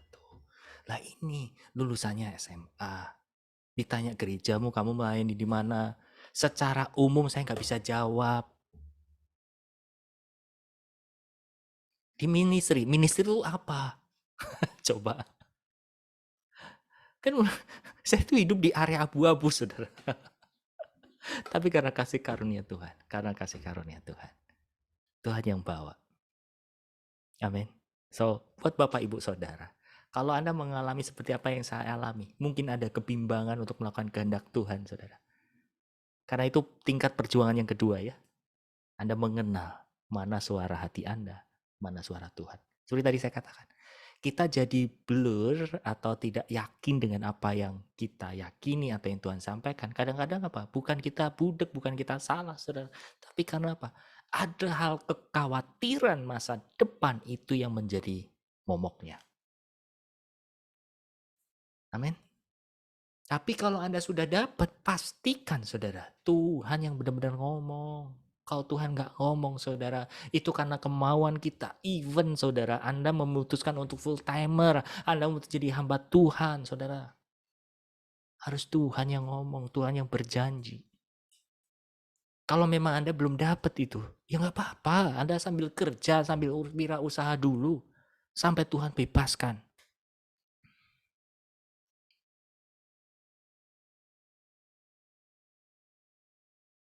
Saya berterus terang, kalau dengar orang-orang yang full timer gitu, hati saya tuh deg gitu loh. Degnya apa? Saya pengen pastiin, kamu dengar Tuhan kan? Oh, saya dapat pengurapan waktu itu datang ke gereja ini. No, no, no, no. Kamu dengar nggak Tuhan ngomong secara langsung? Uji. Kalau sudah jawabnya, udah uji lagi. Biarin butuh waktu. Kenapa? Karena saya sendiri mengalami, saudara. Tes, godaan, dan lain sebagainya. Saudara. Bersyukurnya apa? Tuhan ya memang yang janji, Tuhan yang suruh.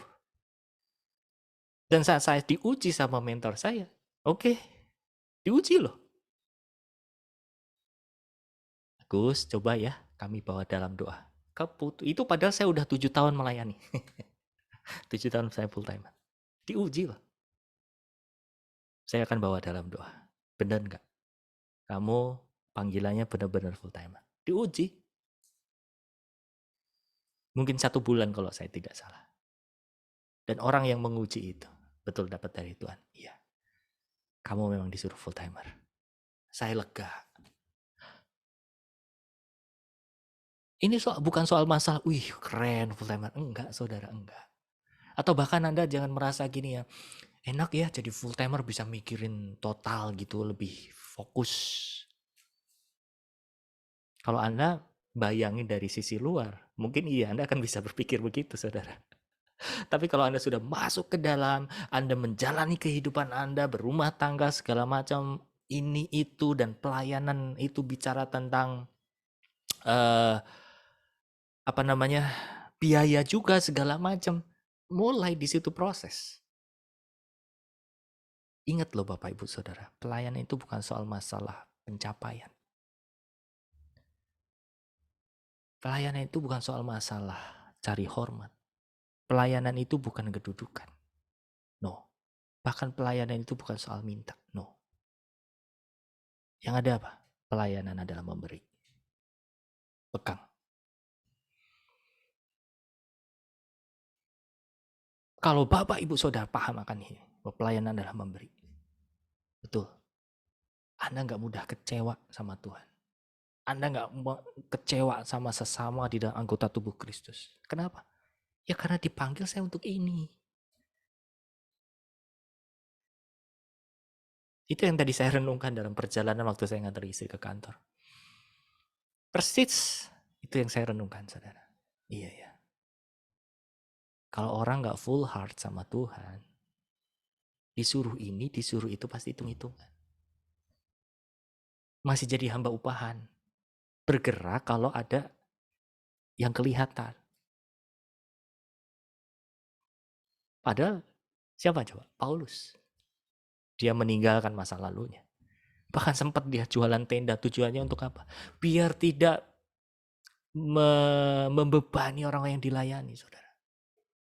Bukan soal itu, nyatanya Paulus kerja. Gini loh, saudara. Kadang itu bisa jadi pembenaran atau bahkan itu bisa jadi alasan dan lain sebagainya. Dan sebetulnya Anda mau jadi hamba Tuhan, Anda mau sambil buka usaha, itu no problem, gak masalah. Asal apa? Hati Anda tuh full heart buat Tuhan gitu. Dan Anda memakai apa yang Anda dapat dalam usaha Anda, pekerjaan untuk apa? Pelayanan. Tapi pelayanan pun kalau Anda sudah full timer, berkat yang Bapak Ibu Saudara terima, itu juga bukan buat diri kita juga. Tahu nggak? Dikembalikan juga. Karena apa? Pelayanan Alkitab mengajarkan kepada kita supaya apa? Kita jangan jadi beban buat orang. Pak, tapi kalau urusan orang memberi segala macam, sesuatu yang berbeda lagi. Itu soal ketulusan. Dan jangan jadi satu hal harus kita kejar gitu. Enggak. Imannya benar-benar mengharapkan apa, saudara? Belas kasihnya Tuhan. Ya. So, kembali lagi. Ketika kita sudah masuk ke dalam proses menyangkal diri, pikul salib, tingkat perjuangan yang kedua adalah membedakan mana yang dari Tuhan, mana yang dari kita. Nah, kebanyakan kita jalan di tempat karena apa? Hal kekhawatiran. Kekhawatiran terhadap masa depan. Kekhawatiran hidup susah. Kekhawatiran nanti kalau jadi pelayan Tuhan diomongin, dinilai orang ini segala macam. Ya, coba saudara renungkan. Saya jadi teringat tadi pagi yang datang di Remoka ya. Saya dapat dorongan kuat untuk menyampaikan satu pesan bahwa responi panggilan Tuhan.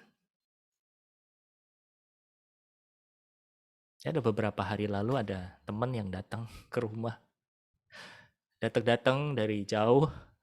Kami ngobrol di ruangan ini. Ngomong soal apa? Deep talk. Ya, pembicaraan berat. Ya, kasih tahu janji Tuhan sama dia. Nih, coba baca. Coba bacain. Waduh, berat ya. Dan kerennya apa? Saya uji juga apa yang dia dapat. Janjinya dapat, tujuannya dapat, nasihatnya dapat. Saya bilang sama orang ini, ya udah kalau kayak gitu, jeblosin kamu. Maksudnya apa jeblosin kamu? Gini saudara, saya berkaca dari apa yang saya lewati tentunya, atau tokoh-tokoh yang Alkitab tulis. Ingat loh, kalau Bapak Ibu Saudara baca di dalam Alkitab, setiap orang yang dipilih sama Tuhan, itu nggak langsung dia merespon, iya Tuhan aku mau. Benar nggak? Yang ada siapa? yang bisa gitu siapa? Selain Yesus, nggak ada. Yesus saja taat sama Bapa. Apa yang Bapa surgawi mau, dia pasti lakukan. Tapi manusia yang Tuhan pakai, bergumul dulu, Tuhan jangan aku. Benar nggak saudara? Karena apa? Saat terima panggilan hidup itu saudara, sebetulnya berat. Berat buat apa? Berat buat daging.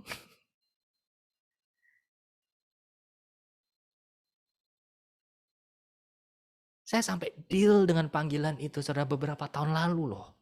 Padahal full timernya udah dari 2010. Tapi saya deal sama Tuhan itu kurang lebih 2017 atau 2018. 7-8 tahun setelah itu. Saya mau jabat tangan, saya mau berdamai. Oke Tuhan aku mau. Sebelum saya berjabat tangan atau dealing itu saudara, saya selalu protes. Kalau harus gini, harus gitu. Begini lagi, begitu lagi. Kenapa? Pada hakikatnya saya belum berdamai. Tapi ketika saya berdamai, ya udah ini jadi bagian saya. Menggerutu, protes itu udah minim. Walaupun mungkin ada ya, ada 1-2 gitu ya.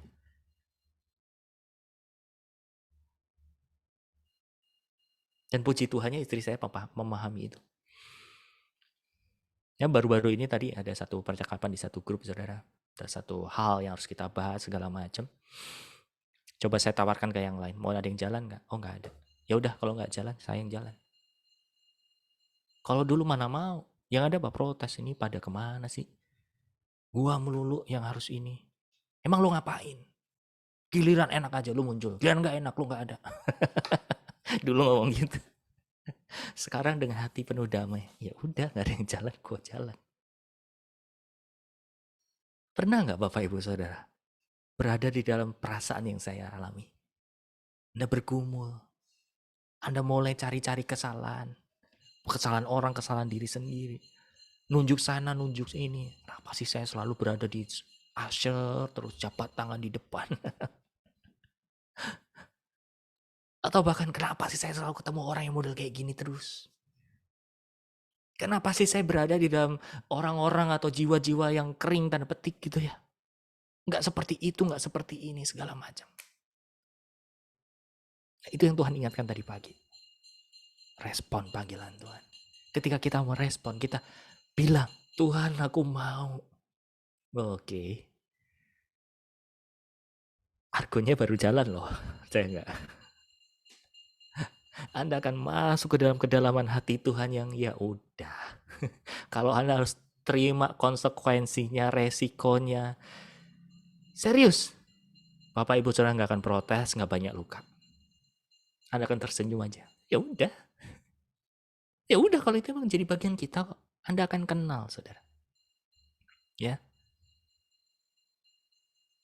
Oke, bisa dipahami, bisa direnungkan Bapak Ibu Saudara. Nah, contohnya apa sih? Kok kita harus jeblosin atau kita harus merelakan diri kita? Tantangan apa yang Tuhan kasih buat hidup Anda? Coba, walaupun mungkin Anda kayaknya nggak mampu. Ada salah satu teman beberapa hari lalu. Lucu ini orang. Dia punya satu tugas dalam pelayanan, gitu ya. Tugasnya A. Dia ngomong sama saya. Boleh nggak?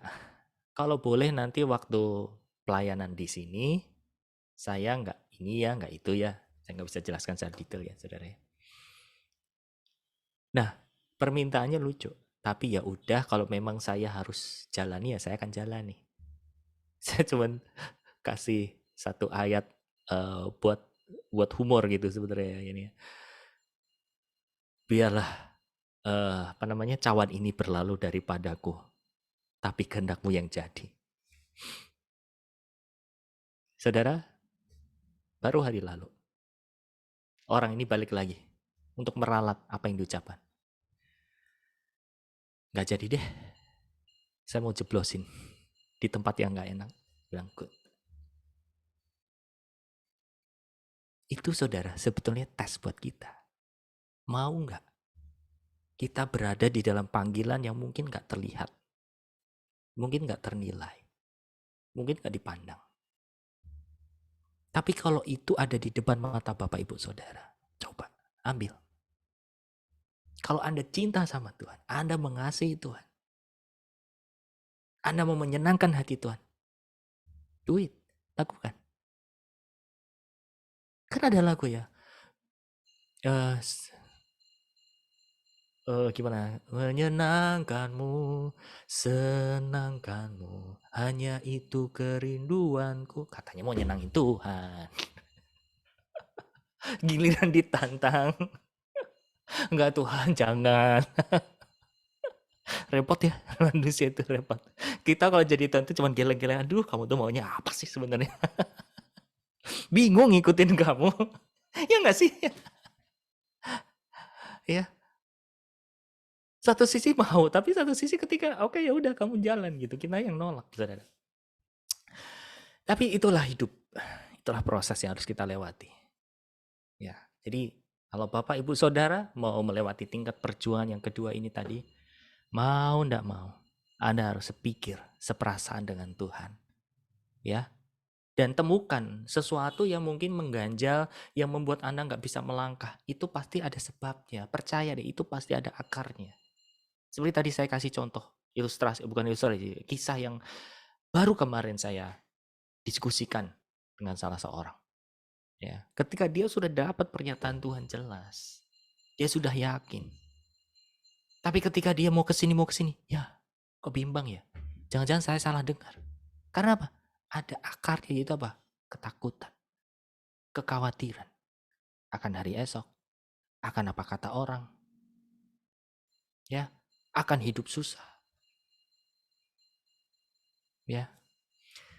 Oke, kita baca ayatnya.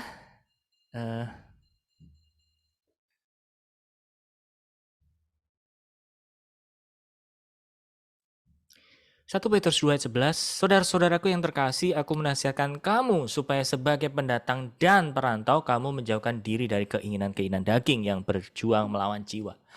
Nah, ini yang menjadi satu akarnya juga, saudara. Tadi saya katakan. Yang menjadi kekhawatiran kita karena apa? Ini loh, keinginan-keinginan daging yang berjuang apa? Melawan jiwa. Bikin kita nggak sinkron sama Tuhan.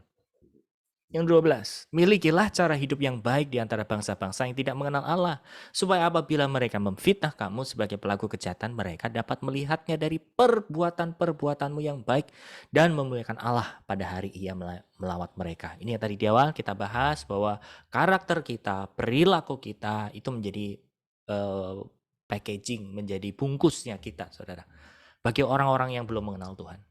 Efesus 3:8, kepadaku yang paling hina di antara segala orang kudus telah diberitakan anugerah ini untuk memberikan kepada orang-orang bukan Yahudi kekayaan Kristus yang tidak terduga itu, dan untuk membuat semua orang melihat rencana rahasia yang telah berabad-abad tersembunyi dalam Allah yang menciptakan segala sesuatu, supaya sekarang melalui jemaat diberitakan berbagai ragam hikmat Allah kepada pemerintah-pemerintah dan penguasa-penguasa di surga, sesuai dengan maksud abadi yang telah dilaksanakannya dalam Kristus Yesus Tuhan kita. Sehingga kita sampai satu level di mana Bapak Ibu Saudara, ketika Anda dapat panggilan Tuhan, dapat kehendak Tuhan, Anda bukan berhadapan dengan manusia lagi, tapi berhadapan dengan siapa? Penguasa-penguasa, pemerintah-pemerintah di udara. Tapi kalau kita nggak pernah ngadepin manusia, saudara, tampaknya susah kita berhadapan dengan penguasa-penguasa roh.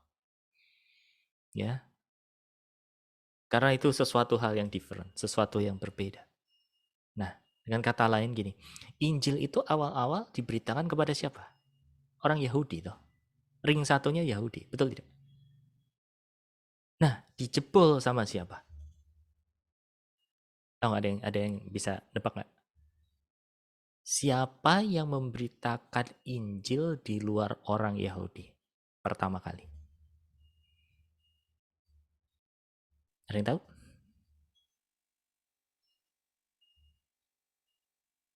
Halo? Paulus ya, Pak.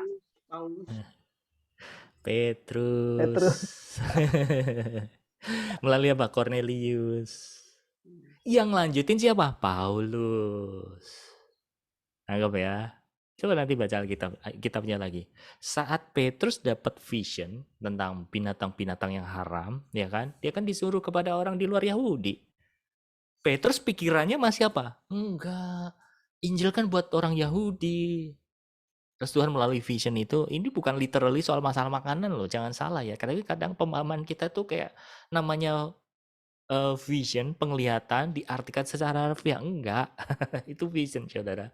Dimana Injil yang tadinya hanya buat orang Yahudi, tapi saat itu melalui vision makanan itu, Tuhan mau ngomong sama Petrus gini loh, apa yang kau katakan haram itu haram, apa yang kau katakan tidak itu tidak. Artinya apa?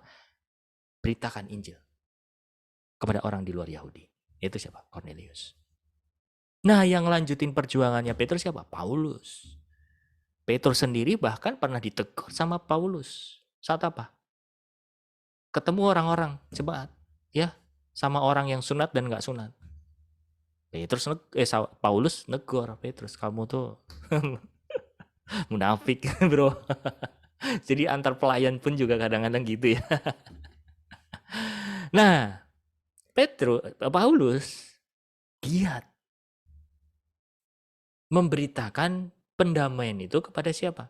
Orang di luar Yahudi. Nah, melalui jemaat, Paulus jebol bagian ini. Dia bahkan mendamaikan apa, saudara? Penguasa-penguasa, pemerintah-pemerintah di udara. Tapi yang lanjutin siapa? Bukan Paulus. Tapi siapa? Sesuai firman ini. Jemaat.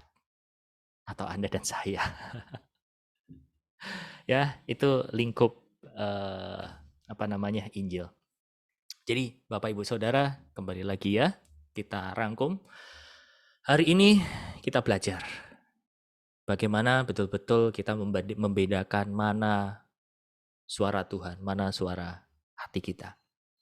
Mulai responi panggilan Anda, saudara. Kalau Anda mungkin hari ini sedang tanya sesuatu sama Tuhan, kehendak Tuhan, apa yang harus Anda lakukan? Kalau Anda merasa bahwa sebenarnya udah dapet, ya, tapi Anda masih ragu, temukan akar ragunya di mana. Selesaikan di situ. Biasanya akarnya itu akibat apa, saudara? Kedagingan. Itu udah pasti. Tapi dagingnya di mana Anda harus temuin. Iya, ternyata saya tuh khawatir soal masalah ini. Nah, itu yang Anda harus dealing sama Tuhan. Anda harus selesaikan itu sama Tuhan. Amin? Baik. Oke, saya rasa hari ini cukup sampai di sini. Mungkin ada pertanyaan. Karena nanti saya akan pamit minggu depan. Saya akan off karena kita akan prepare Retnas. So, ayo Retnas tinggal minggu depan. Cepet banget ya. Nggak sadar kita udah di penghujung tahun lagi. Nah, nanti ketemu lagi itu Desember mungkin ya. Tapi nanti kita kabarin di grup lah ya. Seperti itu kira-kira. Jadi saya akan pamit untuk kelas Senin dan Rabu. Atau Kamis juga di pemuridan. Kemudian saya juga akan pamit mungkin di Remoka Rabu paginya. Ya, kita sama-sama fokus aja ke acara tersebut. Baik, oke, ini ada yang angkat tangan, ada Kak Puput. Boleh pertanyaannya apa, Kak Puput? Rednas di tanggal 26 mulai sesi pertama itu 26 malam, jam 6, jam 7 ya. Nanti Bapak Ibu Saudara akan di-invite kok di dalam satu grup ya, nanti informasi segala macam ada di sana. Oke, Kak Puput bisa tanya? Iya, terima kasih Mas Agus untuk waktunya. Ya. Ini sih pertanyaan dari yang Senin kemarin yang Oke. aku perdana untuk belajar. Habis itu kan di buku ada tertulis jika kita bisa mendengar suara Allah, Bapa dan Roh Kudus ya.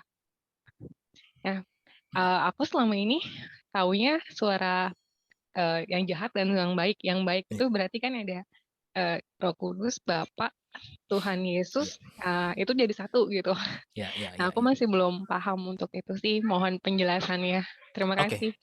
Baik, sederhana aja gini ya.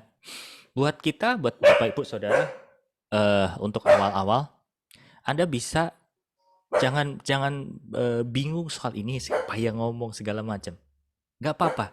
Anda merasa bahwa itu Tuhan, merasa itu Roh Kudus, atau bahkan itu Bapak sendiri, itu nggak jadi masalah. Tapi coba bedakan antara suara itu dengan hati nurani.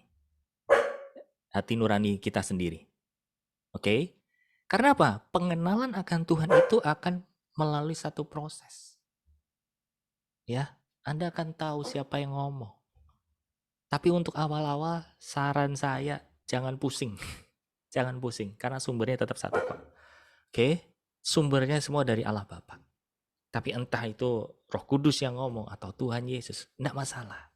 Yang menjadi masalah adalah bedakan dulu sama hati nurani kita. Gitu. Apakah cukup jawab, Kak Puput? Ya, berarti yang jadi fokus sekarang adalah saya harus belajar mengenali dulu bagaimana saya mendengar hati nurani saya ya.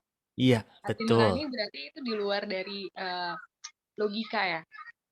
Maksudnya Of course, bener. Bertolak ini belakang itu. ya kadang kan kayak dalam hal pekerjaan lah contohnya ya. Nah, di satu sisi dalam hati mau menolak, cuma mulut berkata iya gitu. Iya, iya. Nah, berarti saya harus belajar untuk mendengar, selalu berhikmat dalam setiap mengambil keputusan apakah ini baik atau tidak baik untuk dilakukan. Seperti itu. Betul, betul. Bahkan nanti dalam level tertentu ya, Kak Puput, bukan soal masalah baik nggak baik lagi. Tapi sampai benar, ini yang Tuhan kehendaki nggak? Ini yang sempurna nggak? Karena di dalam Roma pasal 12 ya ayat 2 di situ dikatakan kita bisa membedakan mana kehendak Allah yang baik, berkenan dan sempurna. Tapi lagi-lagi ya, untuk mula-mula nggak usah expect terlalu tinggi, gimana yang harus sempurna. Kita semua akan dibawa ke sana.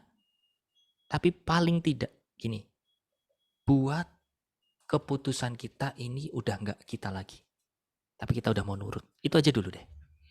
Seperti tadi saya katakan, untuk dalam pengenalan Tuhan itu yang nggak tahu ya kalau mungkin hamba Tuhan atau siapapun di sini ya yang berbeda dengan saya, tapi yang saya alami adalah pengenalan akan Tuhan itu bertahap. Asal gini, kita mau hidup terus dengan Tuhan, kita mau taat, jaga kekudusan, mau belajar terus, akan dibawa kok ke dalam pengenalan yang lebih dalam.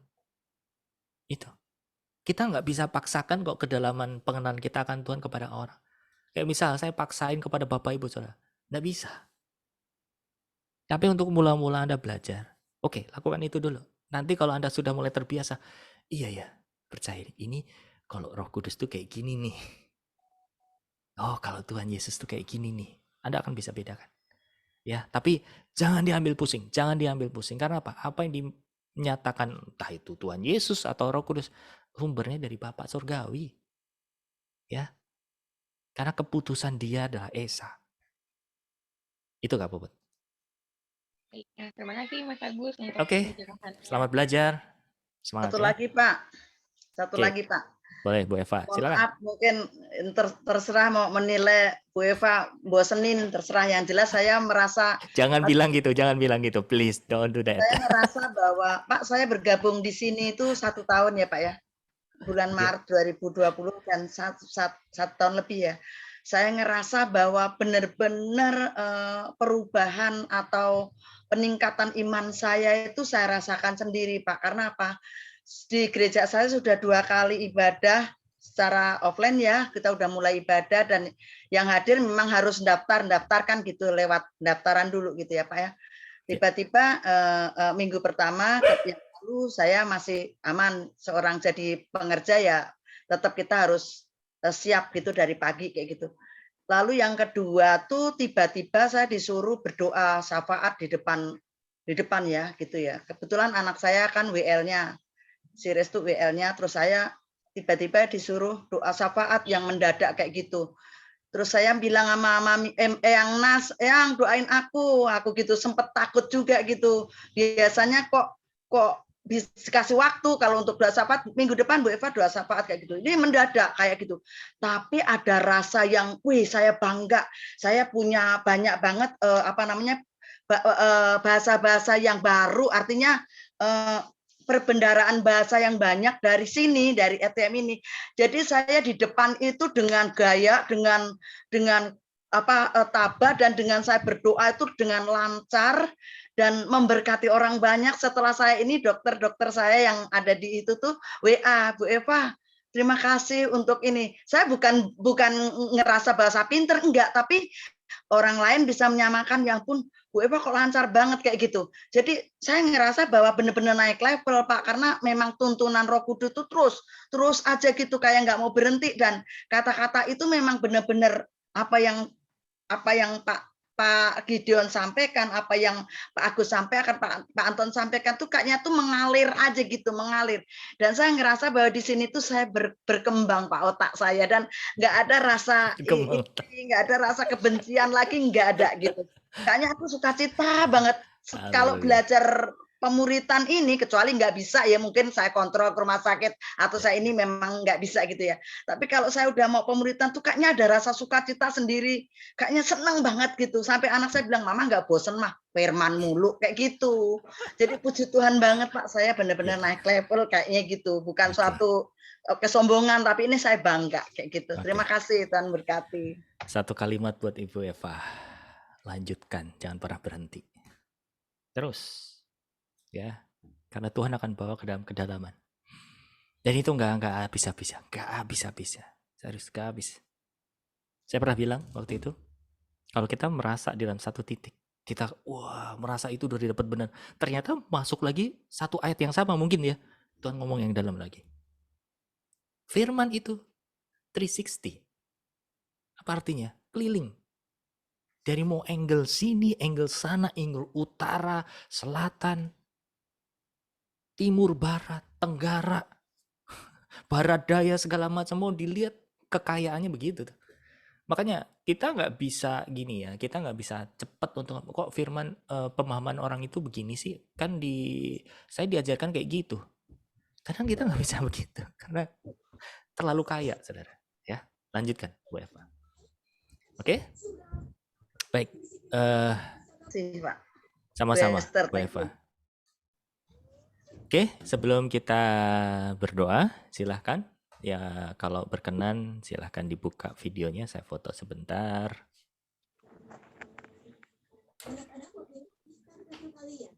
Jangan nengok ke belakang ya, Bu Eva. Kayak istri Lot, jangan. Ya, maju tadi terus. pagi kami jam 4 habis Pak Agus, kami langsung nyambung Pak, berempat sama Pak Langsur, Bunas. Wah, menggebu-gebu Pak. Luar biasa. Luar biasa. Sampai jam 7. Oke, kita foto ya. 1, 2, dan 3. Oke, sebentar, ulang sekali lagi ya. 1, 2, dan 3. Oke, satu layar lagi. 1, 2, dan 3. Oke, kita bersatu hati, kita berdoa dulu ya, Bapak Ibu Saudara.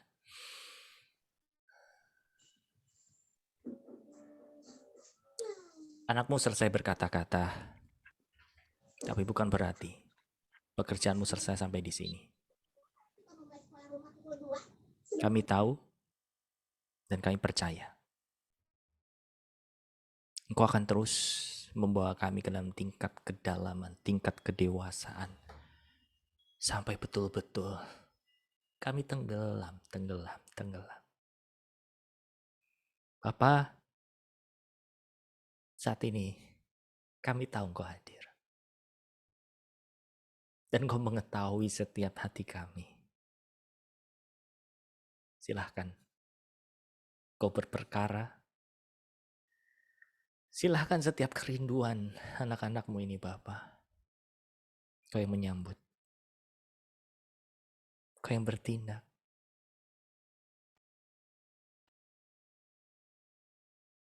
Bawalah setiap kami Bapa. Untuk memasuki rancangan dan kehendak-Mu yang sempurna, yang sesuai dengan isi hati-Mu. Karena kami sadar, kami tahu waktunya sudah tidak lama lagi. Kami tidak mau buang-buang waktu. Kami tidak mau buang-buang energi. Satu kerinduan kami. Kami mau senangkan hati-Mu. Kami mau bangkit menjadi gereja-Mu di bumi ini. Kami mau bangkit menjadi surga-Mu di bumi ini. Dan pemulihan boleh terjadi atas keluarga kami. Pemulihan terjadi buat orang-orang yang berjumpa dengan kami. Silahkan Roh Kudus. Silahkan. Kau yang ajari satu persatu anak-anak-Mu ini tentang kebenaran yang murni, tentang kebenaran yang betul-betul datangnya dari Bapa. Tidak ada yang meleset, tidak ada yang diinterpretasikan, bahkan tidak ada yang merasa benar. Hanya Engkau yang benar. Terima kasih Roh Kudus. Biarlah jamahan-Mu, lawatan-Mu saat ini terjadi. Kau melawat pribadi lepas pribadi, dimanapun mereka berada, apapun kerinduan mereka saat ini. Terlebih-lebih kerinduan untuk mengenal Engkau. Mari Bapa, bawa. Di dalam nama Yesus, yes. Ora mashikina toriana, tiara mashikina takara namuyenda, narasuri ni kiara mayanda sikina. Mungkin hari-hari besok, kita akan jarang bertemu. Tapi bukan itu. Kami bisa bertumbuh. Kami dapat bertumbuh karena kami punya persekutuan yang hidup dengan Engkau. Engkau menjadi Allah bagi mereka yang hidup. Yang hadir dalam setiap musim. Yang mengajarkan mereka tentang jalan-jalan-Mu yang jauh lebih sempurna. Daripada kami belajar sendiri. Terima kasih Bapak. Terima kasih Tuhan, terima kasih Roh Kudus untuk firman-Mu yang betul-betul menusuk di dalam roh kami. Yang memisahkan jiwa kami antara roh dengan tubuh. Dan memulihkan setiap hati kami, setiap jiwa kami, setiap gambar diri kami. Menjadi pulih sebagai anak-anak-Mu. Hati yang terluka, hati yang penuh dengan rasa kebersalahan, Kau singkirkan. Karena Engkau sudah beri hati yang baru buat kami. Dan saat ini Bapa, buat anak-anak-Mu ini menerima dan mengerti hati yang baru itu. Dan mereka boleh memakai hati yang baru ini untuk bersekutu dengan Engkau. Terima kasih Bapa. Biarlah kuasa, mujizat itu boleh terjadi buat anak-anak-Mu di tempat ini. Berkat-Mu mengalir. Engkau betul-betul membuat mereka terheran-heran bahwa Engkau Allah yang hidup, Allah yang besar. Engkau hadir dalam setiap pergumulan mereka. Dan Engkau loloskan mereka daripada yang jahat. Dan buat semua mata tertuju kepada Engkau sebagai Allah buat anak-anak-Mu ini yang hidup. Terima kasih Bapa. Biarlah damai sejahtera dan kasih karunia daripada Tuhan Yesus boleh kami terima. Dan persekutuan dengan Elohim boleh kami terima setiap saat. Kapanpun. Sampai selama-lamanya. Di dalam nama Yesus kami berdoa dan mengucap syukur. Haleluya. Amin. Makasih Pak Agus. Oke, sama-sama. Makasih waktunya Bu Saudara. Terima kasih Pak Agus. Terus tunggu. Semuanya. Thank you Mas Agus. Ya, sama-sama Pak. Sampai ketemu di Retnas ya semua. Bye. Bye.